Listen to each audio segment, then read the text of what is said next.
Cuando empecé a averiguar sobre Juan Carlos Ramírez Abadía, creía que ya conocía la historia. Un narco colombiano de los capos del Cartel del Norte del Valle, buscado por años por la policía de Colombia y Estados Unidos. Un tipo que se esfumó detrás de nombres falsos, cirugías y una red financiera enorme. Pero al leer documentos, recortes de prensa viejos y testimonios de la gente de la zona, apareció un lugar que parecía estar oculto. Una mansión ligada a Ramírez Abadía, que algunos llamaban de forma rara, el Rostro del Diablo. La casa estaba en las afueras de Cali, en el Valle del Cauca, una región que en los 90 y principios de los 2000 era de los puntos clave del narco en Colombia. En los mapas oficiales solo aparece como una finca privada entre lomas llenas de árboles. Caminos de tierra conectaban la casa con pueblos cercanos, donde la vida seguía normal, con sus tiendas, bares y talleres. Pero al hablar con gente que vivió ahí, todo cambiaba. Un señor que vivía cerca contaba que la casa no parecía normal. Desde la carretera solo se veía un pedazo del techo y algunas paredes de cemento altas. Lo demás lo tapaban árboles grandes y plantas. Para entrar, había un portón de metal enorme y una caseta de vigilancia pequeña. Según él, los guardias cambiaban seguido, pero siempre había tipos armados cuidando. No era una finca común, me dijo. Todos sabían que esa casa era de gente importante. Lo raro es que, si uno revisa la prensa de la época, la mansión casi no se menciona. Algunos artículos sobre el Cartel del Norte del Valle hablaban de fincas que usaban los capos para descansar o reunirse. Pero casi nunca daban la dirección. En 2002, un periódico chico de la zona mencionó rápido una finca de Ramírez Abadía a las afueras de Cali, como una casa lujosa con muros altos y seguridad privada. Nadie más la mencionó después. Eso me pareció raro. En ese tiempo, la policía colombiana ya estaba investigando las finanzas de Ramírez Abadía. La agencia antidrogas de Estados Unidos lo tenía entre sus objetivos más importantes. Pero esa mansión casi no sale en los informes oficiales que se pueden ver.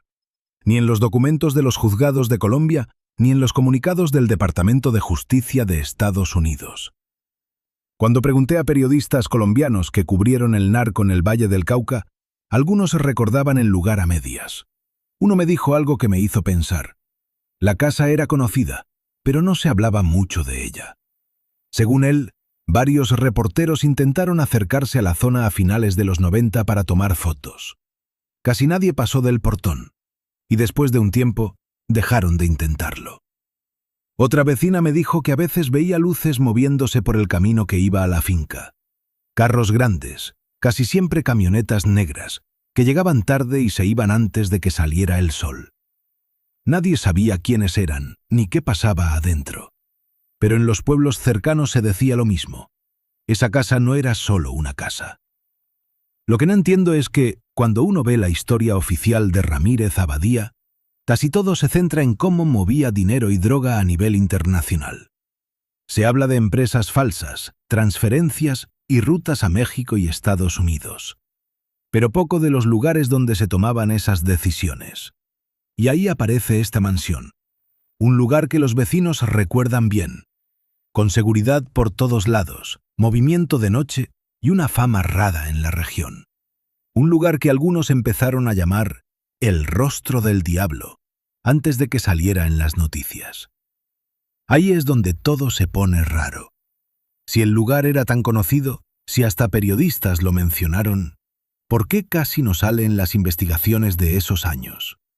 ¿Por qué un lugar tan a la vista en el Valle del Cauca desaparece cuando uno mira los documentos del caso? Y cuanto más leo testimonios y notas viejas, más siento lo mismo.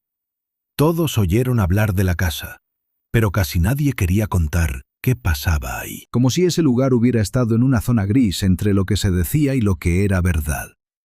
Y esa zona gris es donde empieza lo más raro de esta historia. Intentando entender por qué esa mansión en Cali hacía que la gente se callara, tuve que volver a pensar en su dueño. Su nombre salía en informes de juzgados, artículos de prensa y archivos federales en Estados Unidos. Juan Carlos Ramírez Abadía. Pero casi siempre con un apodo más famoso que su nombre, Chupeta. Al leer ese apodo creí que era algo que los periodistas exageraban, como muchos apodos en las historias de narcos colombianos. Pero revisando documentos más antiguos, el nombre ya salía en investigaciones de los 90. Según reportajes de la época, le decían Chupeta desde joven. Unos dicen que era por algo de cuando era niño, otros que era un apodo de sus amigos en los negocios ilegales. Lo raro es que hasta en el mundo del narco ese nombre era como una marca. En grabaciones de los juzgados que salieron años después, sus socios lo llamaban Chupeta, sin tener que explicar quién era. Juan Carlos Ramírez Abadía nació en el Valle del Cauca, una región que en los 80 y 90 se volvió de los centros del narco en Colombia. Cali, Buenaventura, Tuluá, Cartago. Ahí se movían muchas de las bandas que formarían el Cartel del Norte del Valle. Al ver los nombres de esa organización, aparecen tipos como Diego Montoya, Wilber Varela y Orlando Henao. Ramírez Abadía estaba en ese ambiente. Lo que me llamó la atención es que al principio no era de los jefes que se veían. Parecía operar desde atrás. Un investigador colombiano decía que Ramírez Abadía prefería pasar desapercibido. No hacía fiestas grandes en discotecas de Cali, no salía en fotos y, según algunos, ni siquiera iba a los lugares donde otros narcos se mostraban. Pero al revisar las cifras de las acusaciones federales de Estados Unidos, todo cambia. En 2007, cuando el Departamento de Justicia lo acusó formalmente, los fiscales dijeron que su red había mandado cientos de toneladas de cocaína a Norteamérica por años. Se hablaba de miles de millones de dólares moviéndose por empresas falsas, cuentas de banco en varios países y sistemas para lavar dinero. Ahí hay algo que no puedo ignorar. La imagen típica del narco es la de alguien que controla un territorio, rutas de transporte y usa la violencia. Pero en el caso de Ramírez Abadía, muchos investigadores dicen otra cosa: su habilidad para crear estructuras financieras muy complejas. Según documentos de Estados Unidos, su organización usaba empresas de mentira registradas en Panamá, México y Estados Unidos para mover dinero. También se hablaba de transferencias hechas a través de negocios que parecían legales, desde importadoras hasta empresas chicas. Al hablar con periodistas que cubrieron el Cartel del Norte del Valle, algunos coinciden en algo curioso. Mientras otros capos buscaban mostrar su poder, Ramírez Abadía parecía obsesionado con no llamar la atención. Un reportero de Cali recordaba que por mucho tiempo ni siquiera había fotos claras de él. Eso le permitió moverse sin que lo reconocieran. Pero esa invisibilidad tenía un límite. A principios de los 2000, las autoridades de Colombia y Estados Unidos empezaron a investigar su red financiera. Ahí aparecieron detalles sorprendentes. Según un informe del diario El Tiempo, Ramírez Abadía había usado nombres falsos por años, cambiando documentos y hasta haciéndose cirugías para cambiar su cara. Ahí es cuando la historia se pone más extraña. Al seguir la pista de esos cambios de identidad, aparecen viajes, casas y empresas que parecen conectarse como piezas de un sistema grande. Y en medio de ese sistema, aparece aquella mansión de la que hablaban los vecinos en el Valle del Cauca. La pregunta es simple, pero incómoda. Si Ramírez Abadía era tan discreto y le obsesionaba no ser visto, ¿por qué construir una casa tan grande y a la vista en una zona rural cerca de Cali? Un lugar con muros altos, seguridad constante y movimiento de noche que hasta la gente de los pueblos cercanos recordaba. Ahí es donde algo no encaja. La figura de Chupeta en los documentos de los juzgados es la de un tipo que maneja las finanzas y prefiere no llamar la atención. Pero también está esa mansión que por años fue una referencia para los que vivían cerca. Cuanto más intento entender quién era Ramírez Abadía, más creo que esa casa no era solo donde vivía un narco. Puede que fuera algo más importante en la estructura que él había creado. Una pieza clave de un sistema que, aún hoy, es difícil de entender por completo. Cuando empecé a mirar a Juan Carlos Ramírez Abadía, algo no me dejaba tranquilo. En los expedientes se hablaba de discreción, de operaciones financieras complejas, de un tipo que prefería no salir en las cámaras. Pero luego aparecía esa mansión en el Valle del Cauca, que la gente de la zona aún recuerda bien.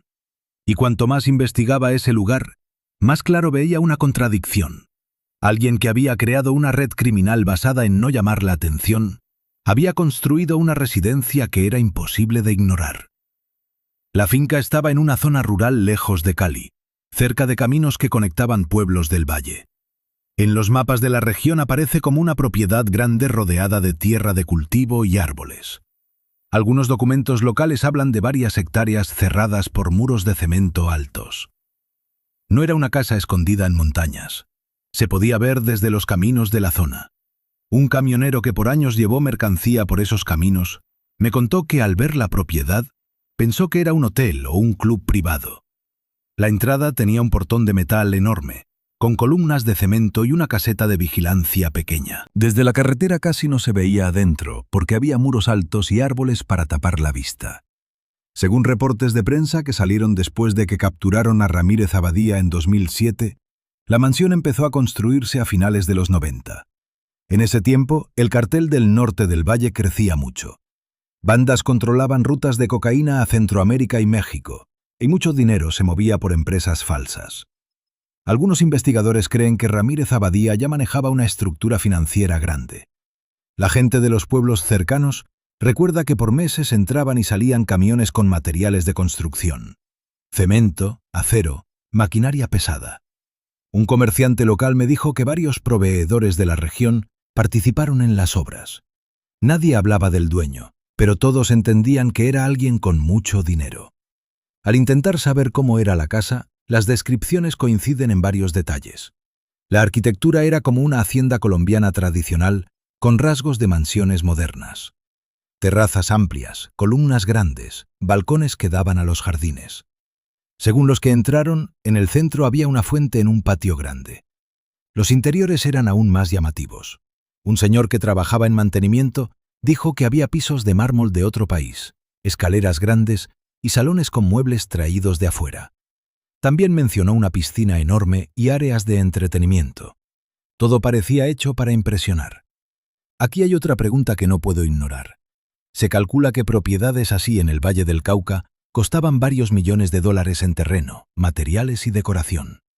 Mucho dinero incluso para empresarios legales de la región. Pero lo más interesante no es solo el lujo, sino la fama que la casa fue ganando entre la gente que vivía cerca. Con el tiempo, dejó de ser solo una mansión grande. Se volvió una referencia en la zona. Algunos vecinos decían «la casa grande», otros usaban un nombre más raro. Ese apodo, según testimonios, empezó a usarse a principios de los 2000. Nadie recuerda quién lo dijo primero, pero poco a poco, en conversaciones en tiendas, bares y talleres, la mansión empezó a ser conocida como «el rostro del diablo». Al escuchar ese nombre, pensé que era una exageración, pero al oír historias de los que vivieron cerca, se repetía lo mismo.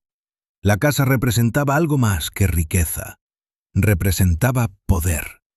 En una región con grupos de narcos, construir una propiedad así no era solo por comodidad. Era una declaración, un recordatorio de quién tenía el poder en ese territorio. Y aún así, aquí está otra vez la contradicción que no entiendo. Si Ramírez Abadía era tan cuidadoso con no ser visto, si por años evitó que lo fotografiaran, ¿por qué permitir que una propiedad así fuera un símbolo local? Lo más obvio sería pensar que era su casa, pero al oír las historias de los vecinos, al hablar de carros llegando de noche, de seguridad constante, de visitantes que nadie conocía, surge otra posibilidad. Tal vez la mansión no era solo una casa. Tal vez era un centro de operaciones disfrazado de casa. Un lugar donde pasaba algo que no se veía desde la carretera. Y si eso es cierto, la verdadera historia de esa propiedad apenas empieza. Mientras seguía leyendo testimonios sobre la mansión de Juan Carlos Ramírez Abadía, algo empezó a repetirse mucho. Al principio era un comentario aislado en conversaciones con vecinos del Valle del Cauca. Luego salía en relatos de antiguos trabajadores. Y al final empezó a salir en reportajes de prensa que se publicaron años después de que capturaron a Ramírez Abadía. Era un nombre que nadie podía explicar bien. El rostro del diablo. Al escucharlo, pensé que era una exageración para referirse a una casa enorme de un narco. Pero al hablar con gente que vivió cerca de la propiedad a finales de los 90 y principios de los 2000, quedó claro que ese nombre se usaba en la zona. Un campesino que tenía una parcela cerca me contó que el apodo empezó a oírse poco después de que terminaron de construir la mansión. Antes, los vecinos la llamaban la Casa Grande o la Finca de Chupeta. Pero con el tiempo empezaron a aparecer historias raras. Una de las historias más contadas tiene que ver con la casa. Algunos dicen que, al verla desde cierto lugar de la carretera que conecta pueblos del Valle del Cauca, la fachada principal parecía algo curioso. Las ventanas de arriba y la forma del techo creaban algo que algunos interpretaban como una cara. Una cara oscura, con sombras al caer la tarde. Puede ser solo algo que se ve, pero me llama la atención que ese detalle lo mencionen personas que no se conocen. Un chofer de autobús que iba de Cali a pueblos cercanos recordaba haber oído a pasajeros comentar lo mismo en viajes de noche. Según él, algunos decían que al anochecer la mansión parecía mirar a la carretera. Pero el nombre no solo viene de esa historia. Al hablar con antiguos empleados que trabajaron en propiedades del cartel del norte del Valle, aparecen cosas más raras. Uno de ellos, que aceptó hablar años después con la condición de no decir su nombre, decía que la mansión tenía fama dentro de ciertos grupos del narco. No era solo una casa lujosa. Según él, en el mundo criminal del Valle del Cauca, la propiedad era un lugar donde pasaban cosas más que reuniones. El hombre describía la casa como un lugar para encuentros delicados, conversaciones que no debían salir de esas paredes. Al preguntarle por qué le decían el rostro del diablo, respondió algo que me hizo pensar. Dijo que en ese mundo algunos lugares se ganan fama con el tiempo. Lugares donde se toman decisiones que cambian vidas. Ese comentario también sale en versiones de periodistas de Cali que cubrieron el auge del cartel del norte del Valle a principios de los 2000. Algunos reporteros mencionan que entre choferes, escoltas y guardias de seguridad corrían rumores sobre la mansión. Historias sobre reuniones de noche, sobre visitantes que llegaban en carros sin placas, sobre hombres que entraban a la propiedad y no siempre se quedaban mucho tiempo. No hay pruebas de esas historias. Y ahí está una de las dificultades de esta investigación. Casi todo lo que rodea el nombre El rostro del diablo está entre lo que se dice y lo que se recuerda. Pero es interesante ver cómo esos rumores afectaron la forma en que la gente de la zona veía el lugar. Una mujer que tenía una tienda cerca de una carretera me contó que por años los vecinos evitaban pasar por la propiedad después de cierta hora. No era miedo a la violencia. Nadie recuerda disparos o peleas en esa zona. Era otra cosa. Una sensación de que esa casa era de otro mundo. Al revisar la vida de Ramírez Abadía, es fácil fijarse en lo grande. Las acusaciones en Estados Unidos, su captura en Brasil en 2007, las declaraciones sobre su red de cocaína. Pero junto a esa historia oficial había otra más silenciosa. La que se contaba entre los que veían la mansión de lejos, la que se repetía en conversaciones en pueblos cercanos. Y cuanto más oigo esas historias, más me pregunto algo que casi nunca sale en los informes oficiales. ¿Qué pasaba en esa casa para que, con el tiempo, hasta los que vivían cerca terminaran llamándola con un nombre tan oscuro? Porque los apodos en lugares chicos casi nunca son casualidad. Y en este caso, todo indica que ese nombre no salió solo por la forma de la fachada ni por una leyenda. Parece haber algo más detrás de esa fama. Algo que, curiosamente, empieza a salir cada vez que se habla de lo que pasaba en la mansión de noche. Mientras trataba de entender por qué la propiedad en el Valle del Cauca tenía tantos rumores, empecé a notar algo que al principio parece un detalle menor. Mucha gente que hablaba de la mansión de Juan Carlos Ramírez Abadía no la describe como una casa. Dicen complejo. Esa diferencia parece pequeña, pero cambia cómo se ve el lugar. Un antiguo trabajador de mantenimiento explicaba que la propiedad no estaba organizada como una casa normal. Según él, el edificio principal era solo una parte. Alrededor había construcciones separadas, áreas de servicio, habitaciones para visitas, instalaciones técnicas y zonas a las que no todos los empleados podían entrar. Ese detalle también sale en testimonios de periodistas de Cali que investigaron las propiedades del cartel del norte del Valle. Según esas versiones, la mansión estaba dividida en sectores. Había salones grandes para recepciones privadas, pero también oficinas cerradas que no eran de una casa normal. Al preguntarle a un señor que llevaba comida a fincas de la zona si había entrado a la propiedad, Me dijo que solo pudo llegar a la cocina y a las áreas de servicio. Lo demás estaba restringido. Según él, el personal de la casa era poco, pero había noches en las que llegaba gente de repente. Camionetas negras llegaban por el camino hacia Cali. A veces llegaban varios carros seguidos. Aquí hay otro elemento que se repite: las reuniones privadas. Un periodista que cubría temas de narco me contó que Ramírez Abadía prefería reunirse fuera de la ciudad. Cali era muy visible. Las zonas rurales daban más privacidad. Según ese periodista, gente del mundo empresarial y del narco viajaba a propiedades para hablar sin llamar la atención. Y en algunas de esas conversaciones se mencionaba la mansión de Ramírez Abadía. Lo curioso es que esas reuniones no siempre parecían cosas de criminales. Algunos testigos hablan de fiestas privadas, música en vivo, invitados elegantes, meseros en los jardines.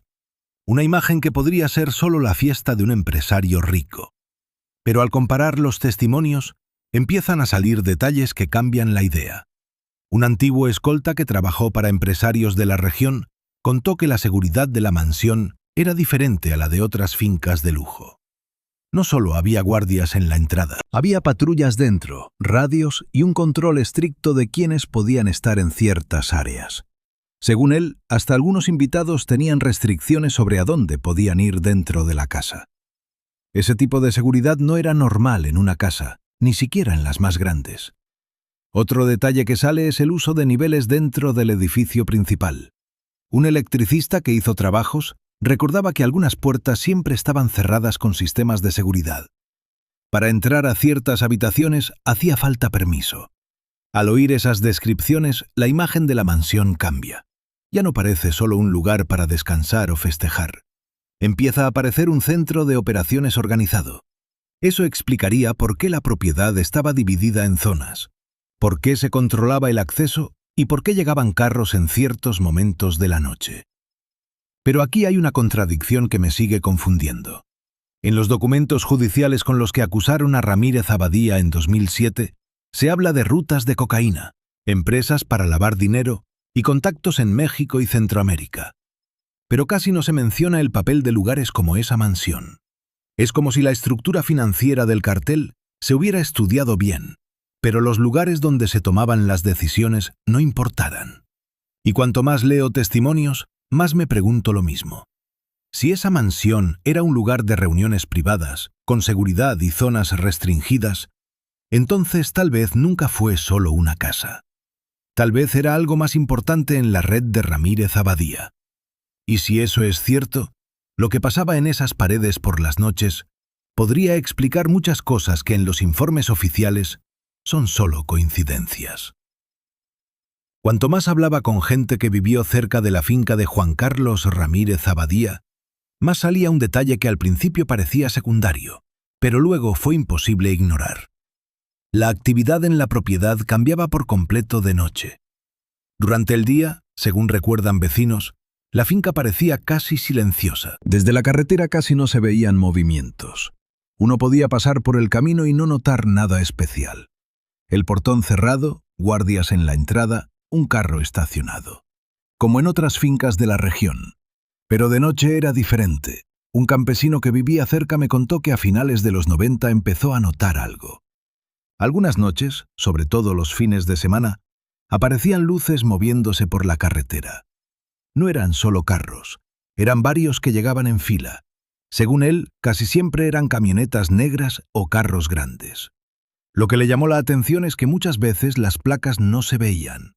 Algunas parecían tapadas, otras no estaban. Ese detalle también lo cuenta un conductor que llevaba materiales de Cali a pueblos del valle. Decía que prefería no pasar de noche por ese camino, no porque hubiera peleas o retenes, sino porque sabía que a veces la carretera estaba ocupada por carros que iban a la mansión. Al preguntarle cuántas veces había visto eso, pensó antes de responder. Dijo que no era diario, pero tampoco raro. Pasaba seguido y los vecinos se habían acostumbrado. Las descripciones coinciden en algo. Los carros no llegaban todos juntos. Llegaban en grupos pequeños separados por minutos. Primero 2 o 3 camionetas, luego silencio, luego otros 2 carros. Ese movimiento es raro para una simple reunión. Pero hay otro elemento en testimonios de personas que trabajaron en seguridad privada en la región. Un antiguo guardia decía que las propiedades de ciertos jefes del narco tenían reglas para las visitas de noche. Según él, los grupos casi nunca llegaban completos. Los invitados se dividían para no llamar la atención en la carretera. Ese guardia mencionó algo que me hizo pensar. Dijo que al llegar a la finca de Ramírez Abadía, el acceso estaba controlado. Los carros se detenían antes del portón. Los guardias revisaban y confirmaban identidades por radio. Solo entonces se abría el portón. Es interesante que ese sistema coincida con lo que contaban vecinos que veían las luces. Los carros se detenían, se abría el portón. Los carros desaparecían dentro de la propiedad. En conversaciones con periodistas que investigaron el cartel del norte del valle, sale otra pieza. Según esos reporteros, la mansión de Ramírez Abadía era un lugar de reuniones delicadas, no reuniones de fiesta. Reuniones donde se hablaban acuerdos, rutas, negocios que no se podían hablar por teléfono. Uno de esos periodistas recordaba haber escuchado historias sobre encuentros entre gente de diferentes organizaciones criminales. No hay documentos que confirmen eso, pero se decía mucho. Lo que me confunde es que ese tipo de encuentros necesitaría un lugar seguro, un lugar donde no se pudieran oír las conversaciones y donde se controlara el acceso. Y al pensar en la mansión del Valle del Cauca, muchas piezas encajan de forma rara. Una propiedad aislada, muros altos, seguridad constante, carros de noche que llegan sin placas. Pero lo que más me intriga es esto. En los expedientes con los que capturaron a Ramírez Abadía en Brasil en 2007, se habla de sus rutas de tráfico, de sus empresas falsas, de su capacidad para mover cocaína a Estados Unidos. Pero casi no se menciona el papel de lugares como esa mansión. Es como si toda la investigación se hubiera concentrado en el dinero y las rutas, y no en los lugares donde se tomaban esas decisiones. Y al escuchar a los que vivieron cerca de la finca, sale una última cosa que me inquieta. Los vecinos dicen que después de algunas noches movidas, la propiedad volvía a quedar en silencio por días. Como si todo lo que hubiera pasado desapareciera tan rápido como habían llegado esos carros sin placas. Y eso es lo que casi nunca sale en los documentos oficiales. Las historias sobre los carros de noche y las reuniones en la mansión circulaban entre vecinos, conductores y guardias. Pero por mucho tiempo fueron solo rumores. Hasta que a principios de los 2000, la propiedad entró en la mira de la policía. La operación se menciona en documentos de investigaciones contra miembros del cartel del norte del valle. No siempre se cuenta con detalle, pero la policía y la fiscalía hicieron un operativo en la finca de Juan Carlos Ramírez Abadía. Se esperaba mucho. Para ese momento las autoridades sabían que Ramírez Abadía era de los que movían el dinero dentro del cartel. Si uno revisa los informes de la época, todo parecía lógico. Si esa mansión era un lugar de reuniones y cosas del narco, entonces, al registrarla, se deberían encontrar documentos, equipos, dinero o algo que confirmara eso. Pero ahí es donde la historia se pone errada. Un policía contaba que la operación se hizo temprano. Querían sorprender a los que estaban en la propiedad. La policía llegó por el camino rural y otros equipos rodearon la zona. Según él, a la entrada a la propiedad encontraron lo que esperaban: una mansión enorme, jardines, construcciones y seguridad sofisticada. Pero adentro era diferente. Los informes oficiales describen habitaciones grandes, salones con muebles caros, pisos de mármol, arte y lujos. Había televisores, equipos de sonido, electrodomésticos importados. Parecía que la casa era de alguien muy rico. Pero en cuanto a pruebas de crímenes, el resultado fue malo. Los documentos mencionan la incautación de equipos electrónicos, teléfonos y papeles de empresas. También se registraron carros y cosas de valor, pero no había dinero, droga ni archivos que revelaran una estructura criminal. Eso llamó la atención hasta dentro de la investigación.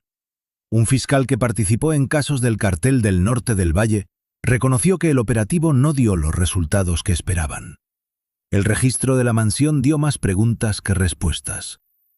Al escuchar a los vecinos, la sorpresa es mayor. Una mujer que vivía cerca recordaba el día del operativo. Dijo que vio los carros de policía entrando por el camino. Por horas había agentes alrededor de la propiedad. En el pueblo la noticia se corrió rápido. Muchos creían que al fin se sabría lo que pasaba en la mansión. Pero cuando la policía se fue, el silencio volvió. No se anunciaron incautaciones grandes. No se encontró nada que confirmara los rumores. Ese contraste es lo que más me confunde. Si uno cree en los vecinos, los guardias y los que vieron los carros de noche llegar, la mansión parecía ser un centro de reuniones. Y aún así, cuando la policía la registró, casi no se encontró nada. Un investigador sugirió algo raro. Dijo que en organizaciones criminales los lugares de reuniones raras veces guardan información por mucho tiempo. Según esa teoría, los documentos se mueven, los equipos se cambian y los archivos se destruyen. Puede ser. Pero aún queda una pregunta que nadie responde. Si esa mansión fue un lugar de personas importantes del cartel del norte del valle, entonces alguien debió saber que la policía iba a entrar. Porque cuando los agentes cruzaron el portón, el lugar parecía estar listo para ser visto. Demasiado ordenado, demasiado limpio, como si todo lo importante hubiera desaparecido. Después del operativo en la mansión de Juan Carlos Ramírez Abadía, la versión oficial era clara. Se hizo el registro, se incautaron cosas, pero no se encontraron pruebas de crímenes. Esa fue la conclusión de la policía y la fiscalía. Por un tiempo, nadie dudó de eso. Pero al revisar documentos y reportajes, algo me llamó la atención. En testimonios de personas que participaron en el operativo, salían detalles que no coincidían con los informes. La primera pista salía en una investigación del diario El Tiempo. Uno de los agentes recordaba que en la mansión se encontraron equipos de comunicación más sofisticados de lo que se decía. En una habitación había radios y aparatos para coordinar comunicaciones a distancia. Pero al revisar el informe, esos equipos se mencionan de forma vaga, como aparatos electrónicos. Esa diferencia podría ser menor, pero no es la única. En entrevistas de periodistas colombianos que investigaron el cártel del norte del valle, antiguos funcionarios dijeron que durante el registro se encontraron documentos de empresas que operaban fuera de Colombia. Había referencias a compañías registradas en Panamá y México. En los documentos oficiales, esas referencias se resumen en una línea que habla de papeles empresariales sin importancia penal. Ahí es donde todo se pone raro.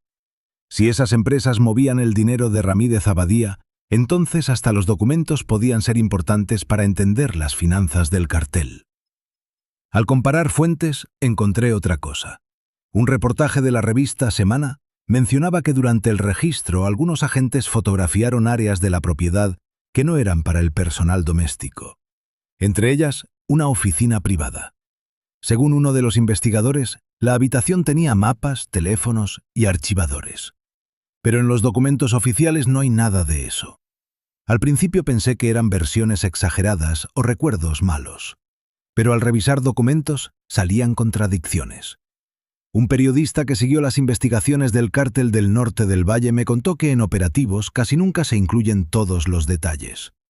No por conspiración, sino por razones legales. Algunas evidencias se omiten si son de investigaciones más grandes o no se consideran importantes. Tiene sentido, pero hay algo más. En los años después del operativo, varios reportajes dijeron que documentos de propiedades de Ramírez Abadía desaparecieron de archivos. No eran expedientes completos, sino anexos, informes o fotos. Un investigador describió la situación como si los documentos principales estuvieran, pero faltaran piezas. Es un detalle pequeño, pero raro. Al comparar las declaraciones de los que participaron en el operativo con los informes, las diferencias no son grandes, pero cambian el contexto. En los testimonios hay equipos de comunicación complejos, oficinas privadas con documentos, referencias a empresas. En los informes oficiales todo eso son menciones breves. Y cuanto más veo esas diferencias, más me siento incómodo. La versión oficial dice que el registro no dio resultados. Pero si algunos detalles de los participantes son ciertos, entonces había indicios de algo más grande. Quizás no pruebas, pero sí piezas para una estructura. Lo curioso es que esas piezas casi no están en los documentos. Y ahí me pregunto algo que casi nadie dice. Si los informes oficiales solo muestran parte de lo que se encontró, ¿qué quedó fuera del registro? Porque cuando los documentos muestran errores, a veces no es solo un error. A veces es la pista de algo que alguien prefirió no escribir. Cuanto más revisaba documentos, testimonios y reportajes sobre la mansión de Juan Carlos Ramírez Abadía, más sentía que la historia oficial no era completa. La policía no encontró gran cosa. Los informes decían que era una casa lujosa, pero sin pruebas. Pero la gente que conocía el lugar contaba algo más complejo. Entonces noté un detalle pequeño, que cambió mi forma de ver la propiedad. No era lo que había en la mansión, sino lo que podía haber abajo. Un antiguo constructor me contó que había trabajado en fincas lujosas del Valle del Cauca a finales de los 90.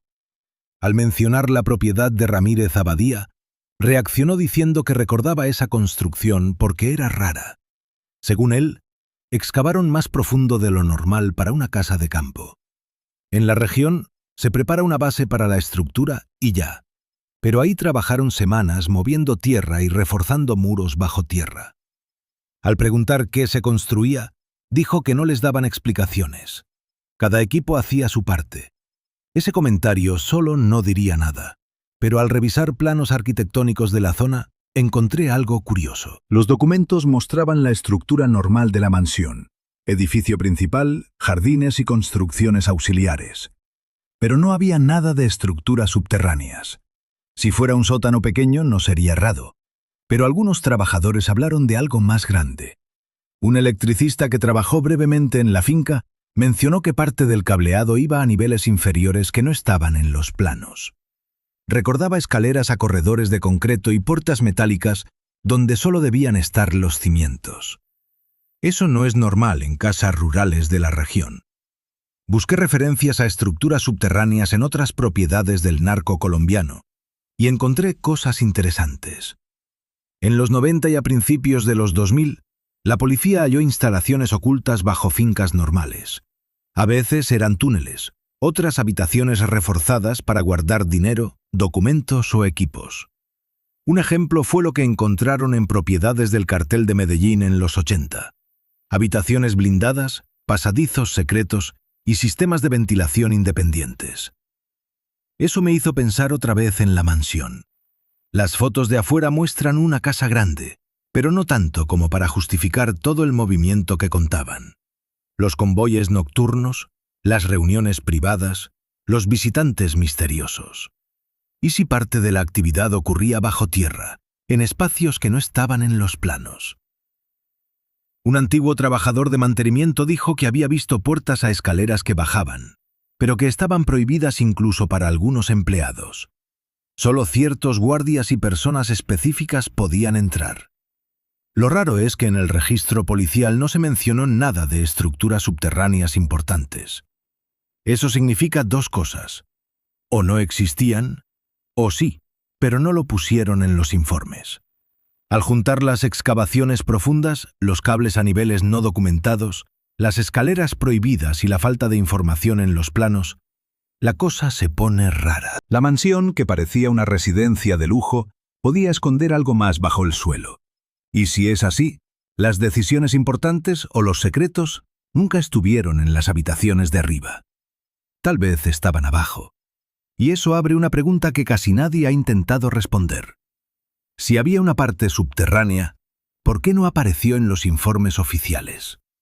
Y más importante, ¿qué querían ocultar al construir esos espacios? Cuanto más revisaba lo que pasó en la mansión de Juan Carlos Ramírez Abadía, más me daba cuenta de algo. No eran solo las pocas pruebas que encontraron. Era lo rápido que dejaron de investigar el tema. Después del operativo, la Fiscalía de Colombia dijo poco. Mencionaron que habían inspeccionado la propiedad como parte de una investigación más grande contra el cartel del norte del Valle. Dijeron que incautaron cosas, revisaron documentos y recopilaron material para el futuro. Pero al intentar seguir el caso, la historia desaparece. Un periodista que cubría temas de narco en Cali me dijo que después del operativo había expectativa en la región. Muchos pensaban que la mansión sería clave en los juicios contra Ramírez Abadía, pero nunca pasó. En los expedientes judiciales contra el capo, la mansión casi no se menciona.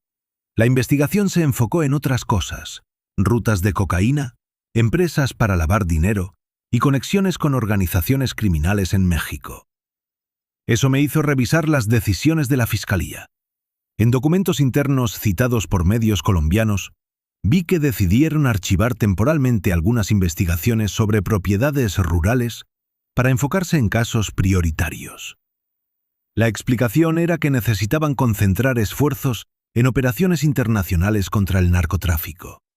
Pero al hablar con gente que participó en la investigación, la cosa no estaba tan clara. Un exinvestigador judicial dijo que al principio querían analizar propiedades de miembros del cartel del norte del Valle, porque podían dar pistas sobre cómo se organizaban. Pero esa línea de trabajo perdió importancia.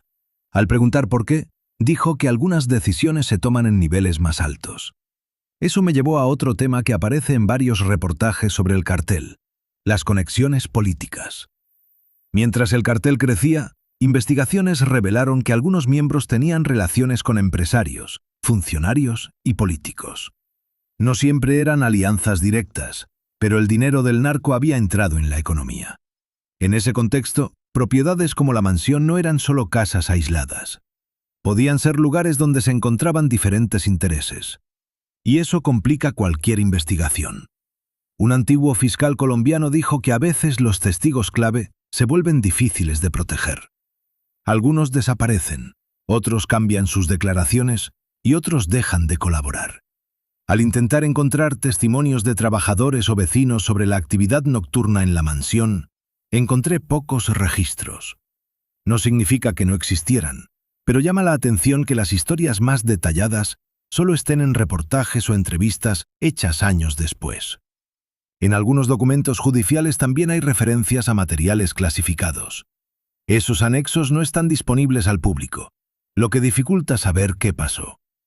Todo esto es raro. Por un lado, la versión oficial dice que el registro de la mansión no sirvió de mucho y que la investigación siguió por otros caminos. Por otro, hay testimonios, reportajes y filtraciones que sugieren que pudieron haber encontrado cosas que nunca analizaron. Al juntar todo, la pregunta es inevitable. No es solo por qué no encontraron grandes pruebas, es porque, después de eso, nadie pareció interesado en investigar más a fondo. En casos de narco de esa escala, los investigadores suelen seguir cada pista. Pero aquí parece que alguien decidió cerrar la puerta. Y cuanto más pienso en eso, más creo que tal vez el problema no era lo que encontraron en la mansión. Tal vez el problema era lo que podían descubrir si seguían investigando. Después de revisar testimonios de vecinos, partes de informes policiales, filtraciones y declaraciones de antiguos investigadores, la mansión de Juan Carlos Ramírez Abadía se vuelve más rara. Durante mucho tiempo la historia fue sencilla. Un narco construyó una casa enorme en el Valle del Cauca, un símbolo de riqueza y poder. Pero al juntar todo, esa explicación no basta. Si la mansión era solo una casa, no se explican varios detalles que aparecen en los testimonios. El movimiento constante de vehículos por la noche, las reuniones con gente de todo el país, la seguridad interna como si fuera un complejo restringido. Al comparar esas historias con documentos judiciales de la investigación contra Ramírez Abadía en Estados Unidos, apareció otra cosa interesante. En la acusación de fiscales federales de 2007, describen una red de cocaína sofisticada.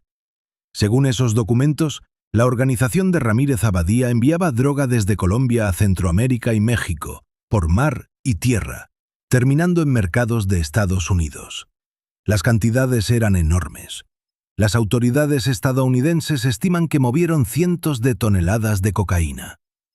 Eso no se hace solo con dinero y contactos.